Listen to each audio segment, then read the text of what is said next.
इतिहास में कई राजाओं की कहानियां एकदम सीधी और सरल रही हैं, लेकिन आज हम जिस मुगल बादशाह की बात करने जा रहे हैं ना, उनकी जिंदगी किसी रोलर कोस्टर से कम नहीं थी। हम बात कर रहे हैं सम्राट हुमायूं की। आज की इस चर्चा में हम देखेंगे कि कैसे उनका जीवन मानवीय भावनाओं, भयंकर उथल-पुथल और नाटकीय मोड़ों से भरा हुआ था।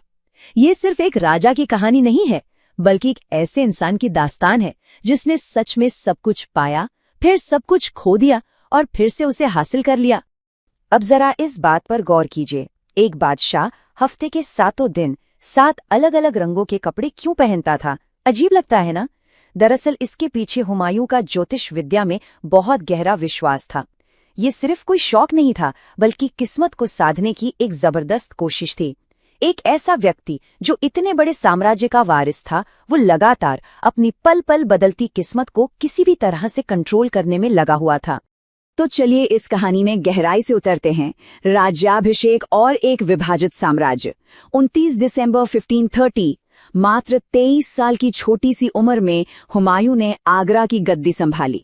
गद्दी पर बैठते ही उन्होंने अपने पिता बाबर के निर्देशों का पूरी वफादारी से पालन किया और अपने साम्राज्य का बंटवारा कर दिया। कामरान को काबुल और कंधार सौंप दिया, मिर्जा अस्करी को संभल, मिर्जा हिंदाल को अलवर और मेवाड़ और चचेरे भाई सुलेमान मिर्जा को बदख्शां दे दिया। जरा सोचिए, शासन के बिल्कुल शुरुआत में ही अपनी इतनी बड़ी ताकत और संसाधनों को अपनों के बीच बांट देना, ये अपने आप में एक बहुत बड़ा और जोखिम भरा कदम था। खैर, शासन के शुरुआती दौर में हुमायूं की कुछ बड़ी वास्तुकला संबंधी महत्वाकांक्षाएं भी थीं। साल 1533 में उन्होंने एक बिल्कुल नए शहर की नींव रखी, जिसे नाम दिया गया दीनपना।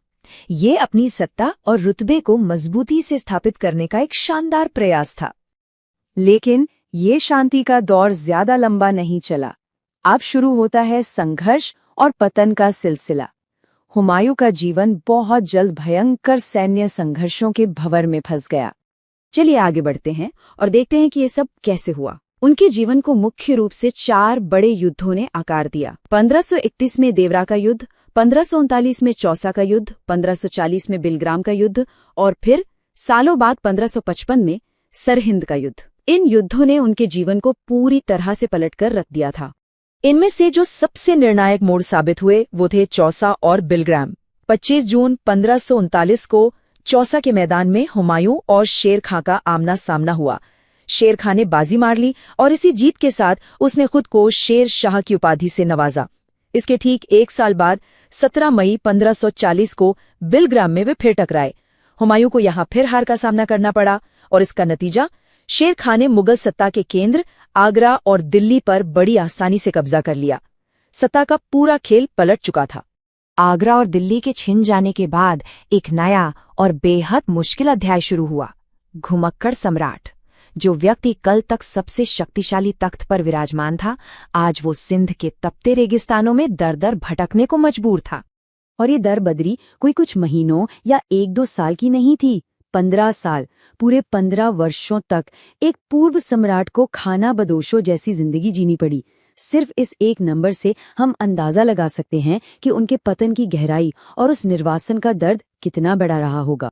हालांकि जब लगता है कि सब कुछ खत्म हो गया है, तब भी इतिहास अपने पन्ने लिख ही रहा होता है। इसी निर्वासन के सबसे अंधकारमय दौर में 29 अगस्त 1541 को हुमायूं ने हमीदा बानो बेगम से निकाह किया। हमीदा हुमायूं के भाई हिंदाल के आध्यात्मिक गुरु की बेटी थी और सबसे अहम बात यह है कि इसी मिलन से कालांतर में उस बच्चे का जन्म हुआ जिसे आज दुनिया महान सम्राट अकबर के नाम से जानती है। 15 साल की उस लंबी और थका देने वाली जद्दोजहद के बाद आखिरकार हवा का रुख फिर बदला। विजयी वापसी और एक अचानक अंत। साल था 1555। हुमायूं ने अपनी बिखरी हुई ताकतों को फिर से समेटा और पंजाब के सूरी शासक सिकंदर को धूल चटा दी। सरहिंद के इस युद्ध ने हुमायूं को वापस दिल्ली के तख्त पर ला बिठाया। 1.5 दशक के वनवास के बाद अपना खोया हुआ साम्राज्य वापस छीन लेना, ये वाकई एक अविश्वसनीय वापसी थी। लेकिन तकदीर की विडंबना देखिए, इस शानदार वापसी का जश्न अभी ठीक से मनाया भी नहीं गया था कि 1 जनवरी 1556 को एक भयंकर हादसा हो गया।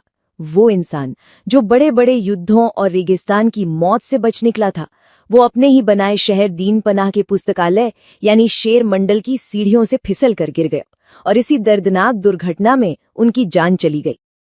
हुमायूं का जीवन इतना घटनापूर्ण और उतार चढ़ाव वाला था कि उसका ऐतिहासिक मूल्यांकन करना हमेशा से दिलचस्प रहा है।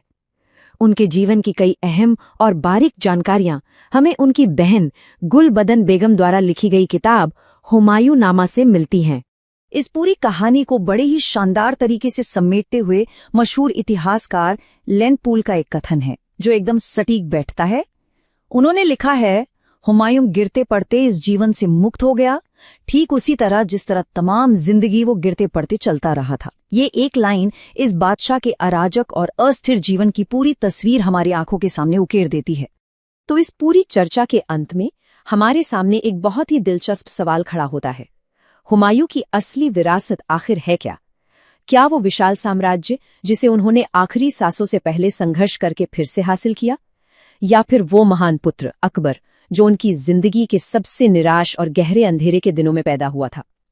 ये सवाल इतिहास और भाग्य के उस रहस्यमय खेल के बारे में सोचने पर मजबूर कर देता है जिसे पूरी तरह से समझ पाना शायद हमारे बस में है ही नहीं।